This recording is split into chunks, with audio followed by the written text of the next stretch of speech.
Hey, everybody. Welcome back to the Catholic Talk Show. New episode. Today, we're going to be talking about St. Patrick and all things Irish. Yeah, we're going to tell you some really interesting facts about the historical St. Patrick. We're going to tell you some things about Irish Catholics throughout the world. And we're going to tell you some things about green beer.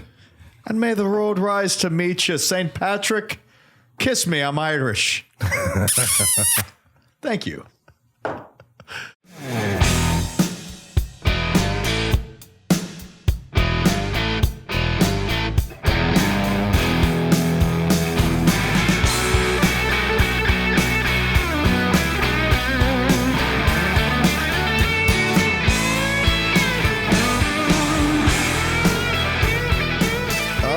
We're back in the studio. Glad to be here for this show, and we've got some green beer. That's right. Cheers, guys. Green beer. You know, it's so funny, like all this Irish accent. What did the Irish say? Schlante? Yeah, slancha. Cilantro? Cilantro? Cilantro. Cilantro's green. Yeah, slancha.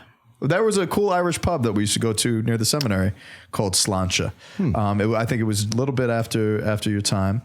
And yeah, cool Irish pubs. I'm sure Irish pubs are going to be doing very, very well this weekend. Yes. This Sunday. And the cool thing about it is St. Pat's is on Sunday, dude. And it's like there's no need for an indulgence. It's not falling on Friday, you know, the imposed fast. All the corned beef you want. All the corned beef and beer and just celebrate. It's a feast day and a solemnity because it's Sunday. So make sure that you're pulling no stops, you know, and you're going to have a blast on Sunday with us. So, you know, something that's funny, you know, I always do like the Irish accent with St. Patrick. Yeah, you're good at it. But in fact, like, he wasn't even Irish. No. So that's say it ain't so. Just don't say it. And worse than that, you're for most breaking Irish my people, heart. and worse than that for the Irish, it's not that he wasn't just that he wasn't Irish. He was actually English. And that's got to be even worse. Right. Yeah. Well, no, he wasn't an ethnic Brit. He was a Roman. Right. He was a Roman living in Roman-occupied Britain. His parents were, his mother's name was Calpurnia. And you know what? Here's another thing. So St. Patrick, he was born somewhere around, I think it's Cumbria, up in the north.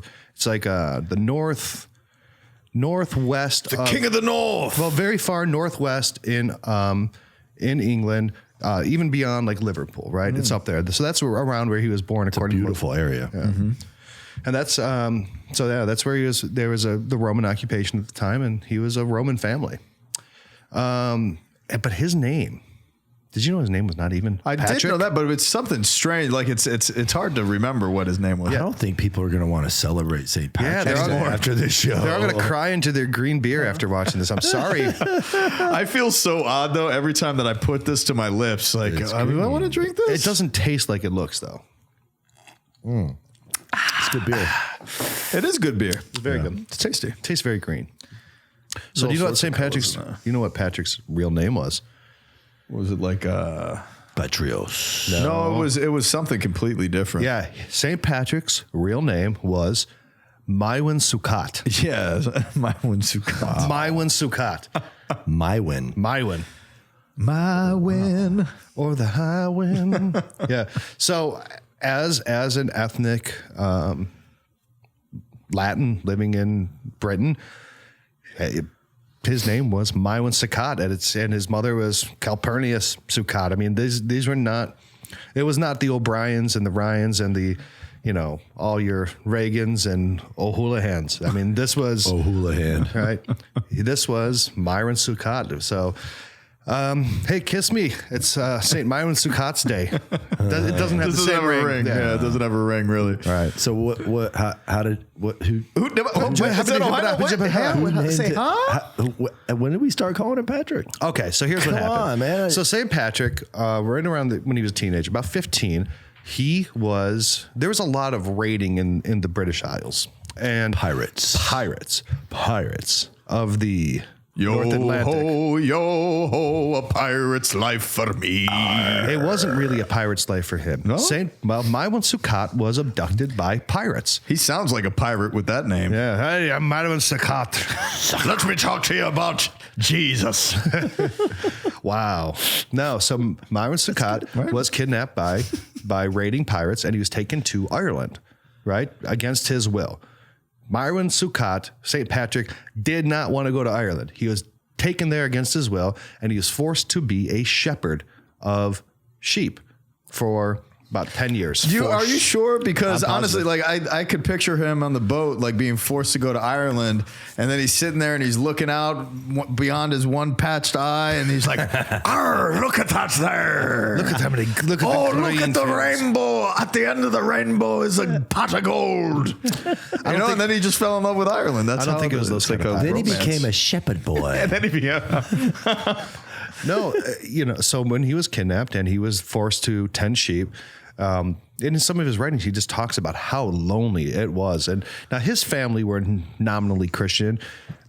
His mother was devout, but he was not at all. And Christianity, he was just, like a lot of people you see today, they were baptized, but it didn't affect them. But while he's living in this exile against his will, spending countless hours of solitude out in these green hills, looking across the ocean, looking and longing for home and his family, God called him, and in his loneliness and in his despair, he found his only solace in Pirates. God. No, not in pirates, in God. Pirates and booty and all of the gold and all that stuff. Sorry, Ryan, you're telling a story. So no, like what's cool is that Patrick, all joking aside, like Patrick, along with so many other people in the history books of the church, came in that place of solitude and loneliness, tending sheep, into a great place of holiness and communion with God, and received their vocation in that place, and it's a quiet place of reflection. And I still remember there was a saint, I can't remember his name right now, but he would tend to the sheep in the hills, and he would always direct his attention toward the church, and he would kneel down and do a holy hour in the fields while he was tending sheep every single day. Wow. And he would enjoy this mystical vision of Jesus in the Eucharist every time that he was in that place of prayer with his tending to his flock. Yeah, so after the pirates sold him as a slave to become and we're back to the pirates. Back to pirates. It all goes back to pirates with Ireland. So he was there for 6 years in forced captivity, has sold as a slave, tending these sheep. One night, he had a dream after, I think maybe this kind of exile opened him back up to the voice of God in his heart. And he had a dream where God said, "Wake up, run to the coast. There'll be a boat waiting for you." And he woke up. He woke up, ran to the coast, and there was a boat there was a ship leaving, going back to England, back to Britain, not England, Britain. He was getting out of there. Yeah, and he skipped Dodge, man. He escaped. So what do you do when you escape captivity from a land that you were pirated into, and you get back to your homeland? What's your natural reaction? Never go back? Have a cup of tea. That's where I would start. I'd find mom and dad. Yeah. Go back home, find family, and have a nice cup of tea. The thing I love about the English is everything's resolved with a cup of tea. Doesn't matter what you're going through in life. It could be the worst thing in your life, a crisis or whatever. It's like, nothing. I much prefer Irish breakfast tea over English tea. Irish breakfast tea is solid. English breakfast tea, an English breakfast, though. Yeah. Come on. No, I'm sure that he did something else. So, well, he went back home and he met up with his parents. And then after that, he went to France. He left for France because he resolved at that point when he was freed to go become a priest. And this is when he was like in his early 20s. So if he was kidnapped, 22. He was kidnapped around when he was 15 or 16, and he was in captivity for 6 years. So he'd have been 22, 23. He reconnected with his parents, and then in his heart, he said, "I now want to become a priest." And he went to France to receive his priestly training. So Myron Sukkot, recently freed of Ireland and his sheep herding life, goes to France to become a priest. Now, a couple of years later, after his seminary, which he made it through, unlike Ryan, Who dat? Yeah, you would have still came out of the seminary as Myron Sukkot, but not St. Patrick. He came out as St. Patrick. He came out as, well, not St. Patrick. He came out as That's Patrick. later. That was so later. I am St. Patrick. So Patrick, address me as St. Patrick. the name Patrick comes from Latin patricius, which means Father. Father. Yeah, father. From pater. Pater. Patricius. So he was just running around like me calling you father, right? That's what Myron Sukkot. So it could have been that he was Father Myron Sukkot, and everyone just called him Father, right? Yeah, Patricius. It could have been Patricius Myron Scott, and everyone just ended up calling him Father, right? I mean, I just usually call you Padre, right? So was Patrick a name before? Patrick is more like a title. Okay. I didn't know if it was like a name. Yeah, so it goes from Latin Patricius, then it turns into the Irish form is Padrig, right? And then from Padrig, Padre. Patrick. And so the G hardens and becomes a CK to Patrick from Patrick. So that's where the name Patrick comes from. Isn't that interesting? And it's really more of a title than a proper name. It was he's a father now. He's a priest. Huh. So when you become a priest after escaping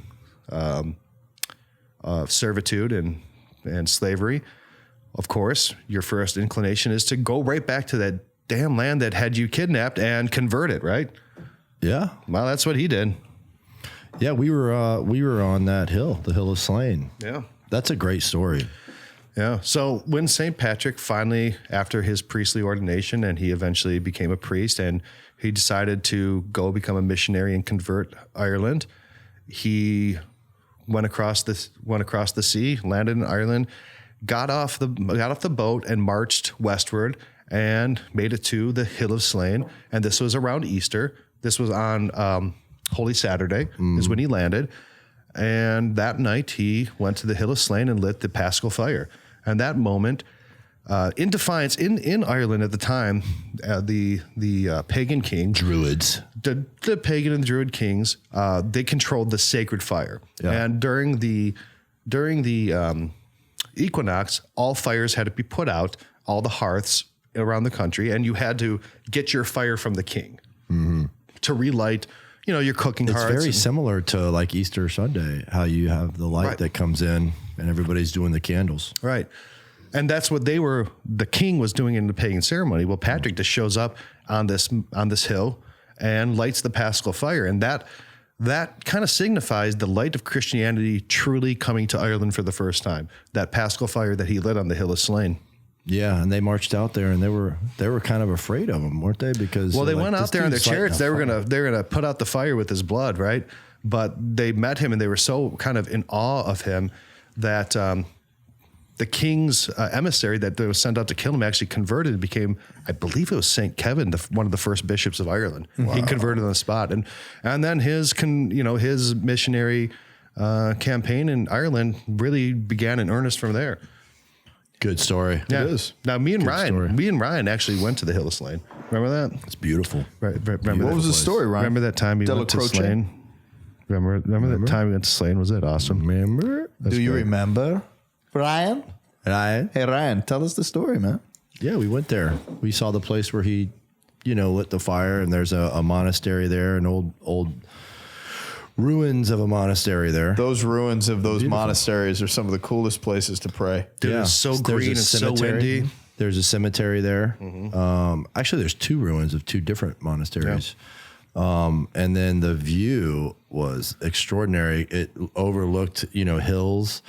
And during that time of the year, there was all these wildflowers in this field. And it was just like, wow. Yeah. I mean, it's... Yeah, and the way that hill kind of lays out in that countryside, that's in County Meath, which is north of Dublin. Yep, not very far. Right, and then a little bit north of that is where he's buried in Downpatrick. But that's actually on the UK side. But the way that hill lays out in the countryside, because of how it kind of juts from the landscape, that fire would have been able to be seen for miles around. And it's pretty cool to go there and actually, just contemplate that and meditate on how Catholicism came to Ireland at that point through that light, and then how where it went all around the world from there. The Irish missionaries that spread the faith everywhere, and the impact of the Irish on the Catholic faith throughout the world. Yeah, there's they call them FBIs, foreign-born Irish priests. Yeah. There's Oh my gosh, man. In the mid 20th century, the Irish missionaries. If we didn't have those guys, man, we would have been in a rough spot. They built a lot of the church in the United States. They did, especially in the state of Florida. There's a great history there with respect to the Irish missionaries. Yeah, I grew up with an Irish priest and Monsignor something. I can't remember his last name, but man, he had a real thick accent. Yeah, A brogue. was it Heslin? Yeah, Heslin. Yeah. So did you know that in Ireland, there's only 4.2 million people there. Now the population used to be higher, but then after potato crisis, after the famines, they really left out. And there is now 34 million Americans of Irish descent. Which far exceeds the population of Ireland. Right. That's just By a fascinating. lot, 7 times. Yeah. So I've got some Irish in me, quarter Irish. crazy. Yeah. I have Irish in me too. I mean, I was, my great grandmother was Conway, Catherine Conway. My Irish name is Maher. Mar. Oh, but will you play us my name's a very Ryan. relaxing song? My name's Ryan. Yeah, my name's Ryan. yeah. Hey, your name's Ryan? Hi. Yeah, hi, Ryan. Hey, Ryan, how are you? Hi. All right. Nice Irish name you got there. Thank you. Ryan, you're running out of your green beer. Ryan Della Croce. Della Croce. Yeah. So a couple of things about St. Patrick. Now, what's one of the most famous and most common stories about St. Patrick? Driving the snakes out of Ireland. That's right. He said, I am sick of these snakes on this plane. Stomp on their heads and get them out of here. But there was probably, in all truth, that's legend. Yeah. And the climate itself doesn't lend to any type of reptilian monsters. Right. It was so when Ireland was still attached to the continental Europe, it was too cold because it was during the ice ages, and snakes went up there. And then when the ices melted and made Ireland cut off and its own island, snakes hadn't been there. And when the climate warmed up, snakes never found a way over. And him driving the snakes out really is more of an allegory about him driving out the pagan superstition from Ireland. Idolatry. Idolatry. Now, here's something that is another thing. The symbol that most people associate with St. Patrick is Shamrock. right. I got my handy dandy Notre Dame hat on. 3-leaf clover, not the 4-leaf clover. Which I have here. Oh, you have a 4-leaf clover? Oh, nice. Yeah, I'm decked out.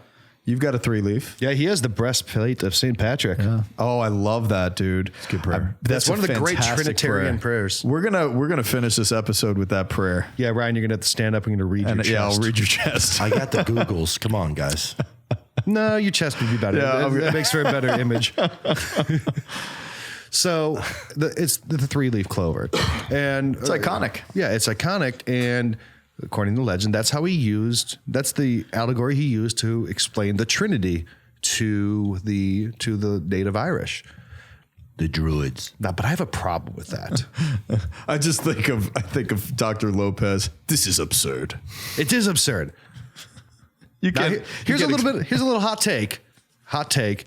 Using the shamrock to explain the Trinity is heresy.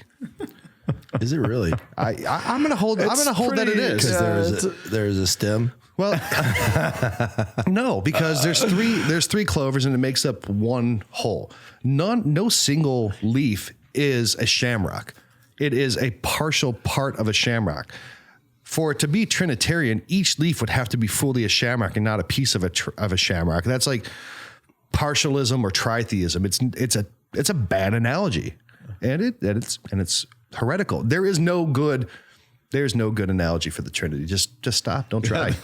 And again, I've shared this on a previous episode, but when I was in Trinitarian theology, all of the symbols were used by Dr. Lopez, great professor, and he ultimately just scratched them off the board every single time, saying, "And this is absurd." It's absurd because we can never really, in a symbol or in a form, You can't. No. It's a mystery. It's beyond allegory and analogy. It just doesn't work. It's absurd.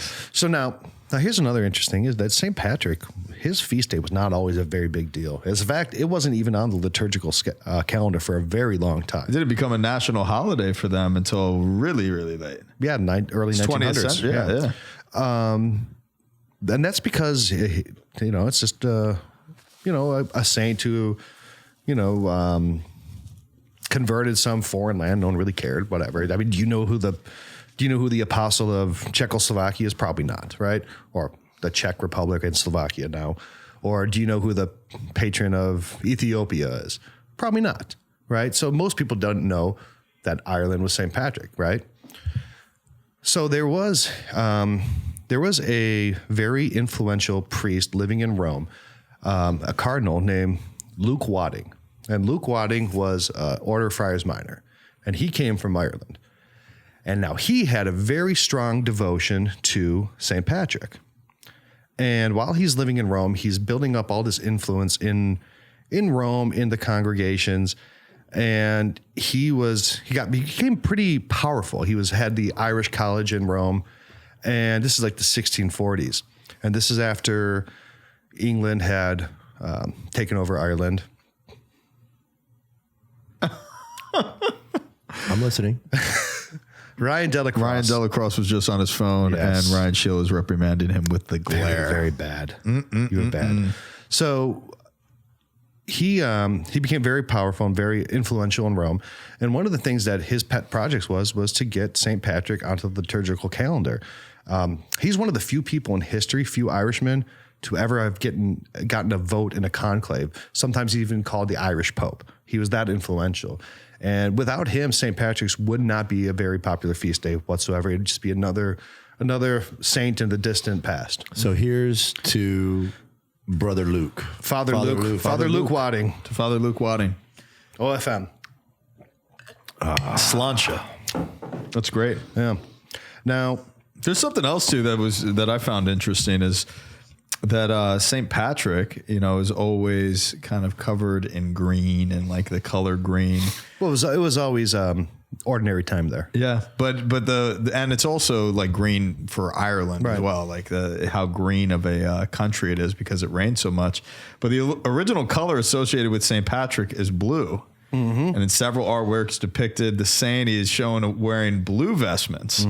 And so that's pretty interesting, and represents the country in different ways. But that St. Patrick, for a greater majority of history, it wasn't celebrated with green beer and like the color green. No, it's Savannah. kind of recent history. Yeah, or like dyeing the water Chicago green, River. the Chicago River.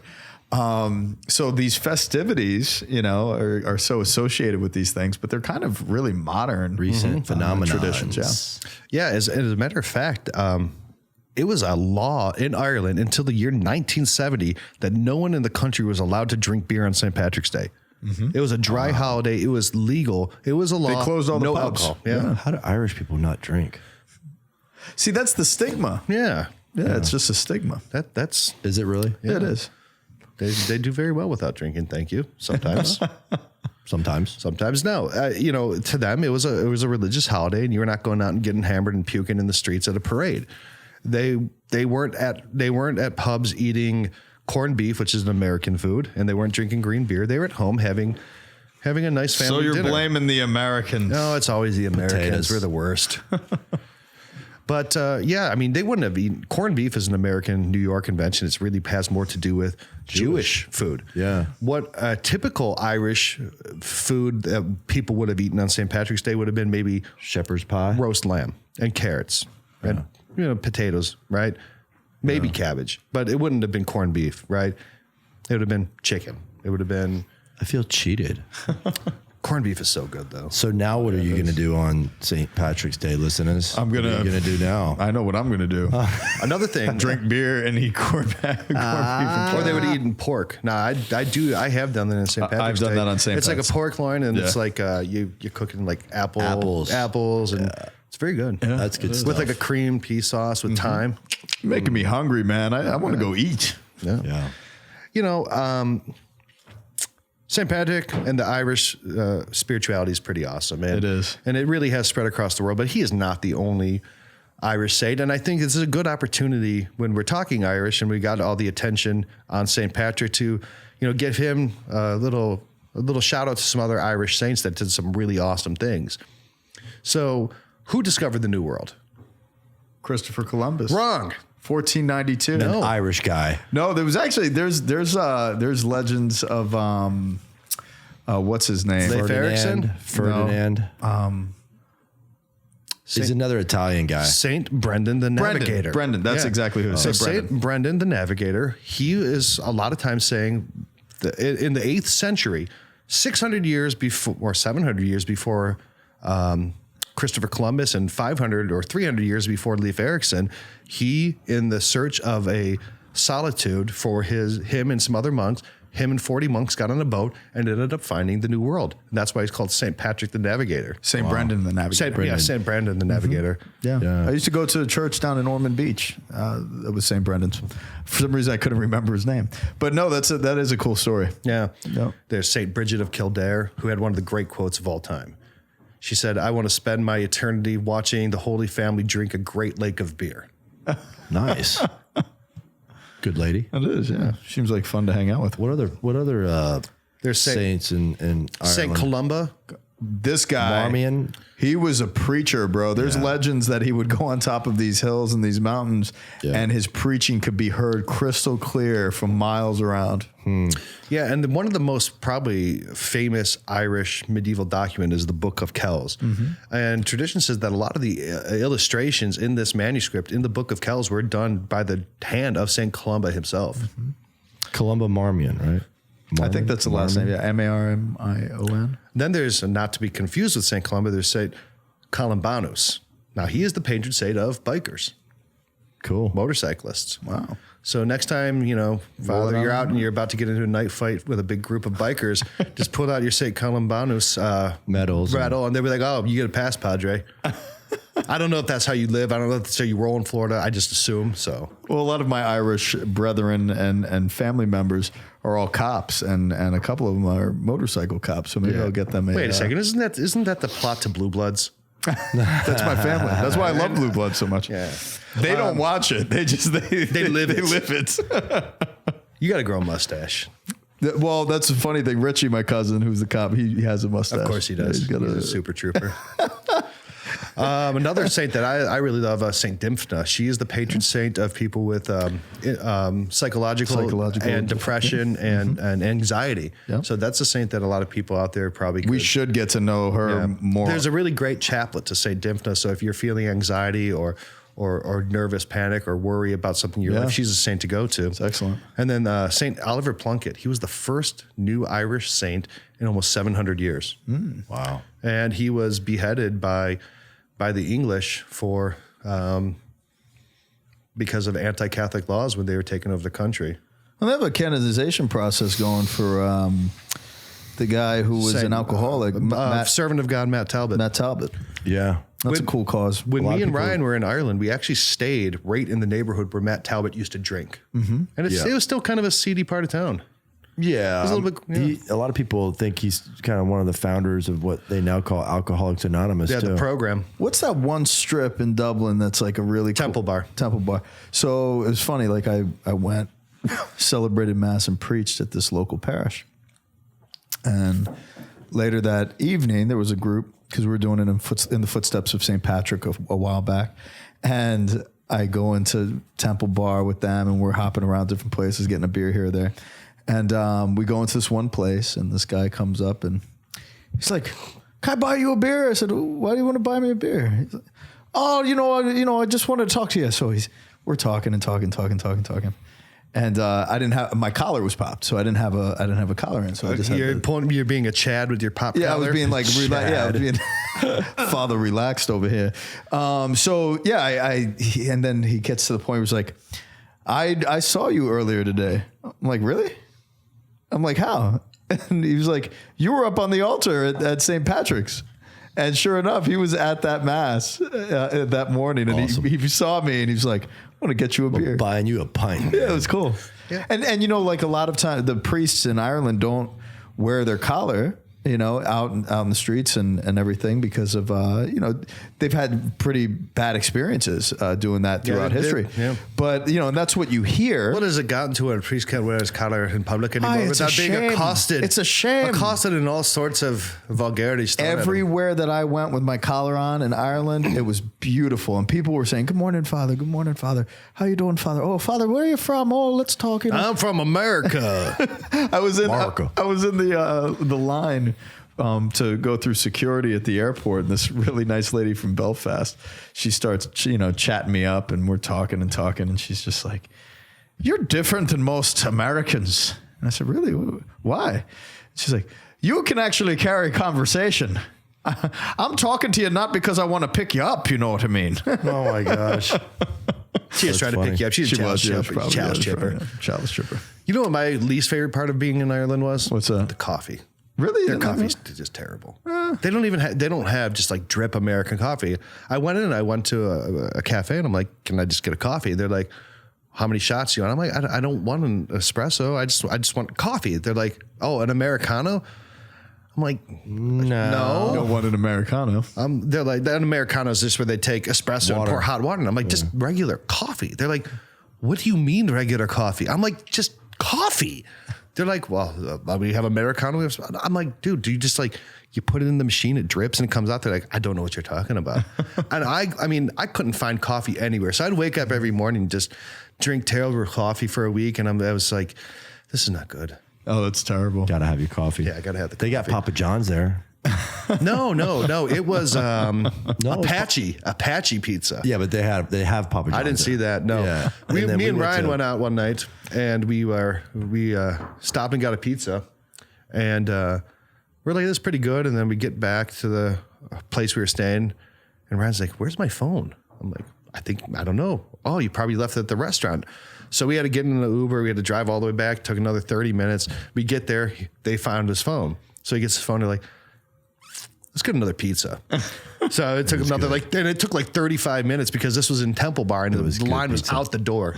So Apache has the best pizza in Dublin. yeah. Well, maybe not. That was the only pizza we had in Dublin. With all this talk about Ireland, if you've never been, it's a really neat place. This segment is brought to you by the Irish Tourism Board. Ireland.ie. Visit the Emerald Island. There's so many places of prayer and really cool places to hike. And one of those areas, Clonmacnoise is a really cool place to visit. But we climbed up the mountain that St. Patrick himself climbed up. And it was a rough hike, man. There's a lot of loose shale, and getting all the way up to the top of the mountain, that's the mountain that, he fasted for 40 days and 40 nights up there. Cool.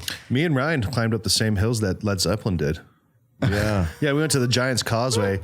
That's a pretty cool place. Yeah, with all the basaltic beautiful. columns, and Finn McCoy is really... It was actually really dramatically awesome. And that's near Belfast. And Belfast that's is... right. I mean, that's as far north, more or less, as you can go. That was the Irish in old times considered that the end of the world. Mm-hmm.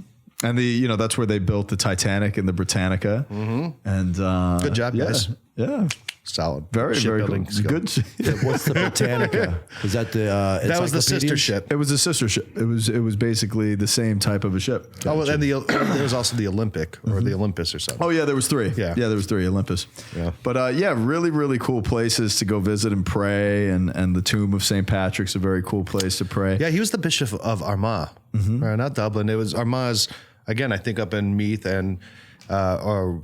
Now it's Downpatrick, and they say he's buried under this big rock there, but it's actually, and this was kind of disappointing to me as a Catholic, because I'm a triumphalist, territorialist, and it's actually now in it's in the hands of the Church of England. The Church of England. Yeah, which I'm just like, that's not fair. He's ours, not yours. Stop. Now, I don't want the design of the church inside and stuff. Yeah, no, I mean, that's unfair. And, after all the religious strife and the troubles up there, I think that it's much better. It's probably better than it has been in centuries, the relations between the Protestant North and whatever. Yeah, we need to continue to support that. Yeah, John Paul II had a really big part in bringing that peace and ending those troubles and leading to the Good Friday Accords. Yeah. Another thing JP2 did. Well, this was a really, really great episode. I love St. Patrick's Day. And as Sunday rolls around this week, guys, remember, enjoy yourself. I'm calling it St. Myron Sakat's Day. From now on, you're going to change it. I am. Be part of the change. And he's going to toss his hat. It's absurd. It's absurd. Notre Dame, your hat is absurd. It's absurd. Well, we thank you for subscribing to our channels at CatholicTalkShow.com. We thank you for following us on all the social media platforms like Twitter, Instagram, Facebook, and then also supporting us on Patreon.com/Catholic Talk Show. And this is how we continue to spread the good news and celebrate with you guys these beautiful Catholic feast days, just like St. Patrick's. So we wish you all and your family and your communities happy St. Patrick Day. Sláinte! Sláinte, boys. Appreciate y'all.